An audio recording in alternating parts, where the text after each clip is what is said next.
Chiranjeevi blood బ్యాంక్లో mega fans ఎప్పుడూ రక్తదానం చేస్తూనే ఉంటారు.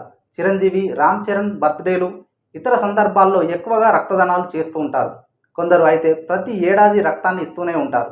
అలా తమ రక్తాన్ని ధారపోస్తూ చూపించే అభిమానానికి చిరంజీవి ఫిదా అవుతుంటారు. వందలాది మెగా అభిమానులు అందిస్తున్న సపోర్ట్తో చిరంజీవి బ్లడ్ బ్యాంక్ నిరంతర సేవలను కొనసాగిస్తూనే ఉంది.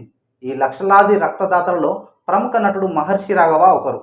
మెగాస్టార్ చిరంజీవిపై అభిమానంతో 1998 అక్టోబర్ 2వ తేదీన చిరంజీవి బ్లడ్ బ్యాంక్ స్టార్ట్ అయినప్పుడు రక్తదానం చేసిన తొలి వ్యక్తి మురళీమోహన్, రెండో వ్యక్తి మహర్షి రాఘవ కావటం విశేషం. ఇప్పుడు మహర్షి రాఘవ 100వసారి రక్తదానం చేయడం గొప్ప రికార్డు. 100వసారి రక్తదానం చేస్తున్నప్పుడు ఖచ్చితంగా నేను కూడా వస్తాను అని అప్పట్లో రాఘవకు చిరంజీవి మాటిచ్చారట. అనుకోకుండా 100వసారి మహర్షి రాఘవ రక్తదానం చేసే సమయంలో చిరంజీవి చెన్నైలో ఉన్నారు. హైదరాబాద్ వచ్చిన ఆయన విషయం తెలుసుకొని మహర్షి రాఘవను ప్రత్యేకంగా ఇంటికి ఆహ్వానించి ఘనంగా సత్కరించారట. ఆయనతో పాటు ఇదే సందర్భంలో మొదటిసారి రక్తదానం చేసిన మురళీమోహన్ను కూడా చిరంజీవి కలిశారు. మహర్షి రాఘవ సతీమణి శిల్ప చక్రవర్తి కూడా సన్మాన కార్యక్రమంలో పాల్గొన్నారు. ఈ సందర్భంలో మహర్షి రాఘవను మెగాస్టార్ చిరంజీవి ప్రత్యేకంగా అభినందించారు. అలాగే ఆయన సతీమణి శిల్ప చక్రవర్తితో కలిసి ఆపద్బాంధవుడు చిత్రంలో నటించిన సందర్భాన్ని గుర్తు చేసుకున్నారు.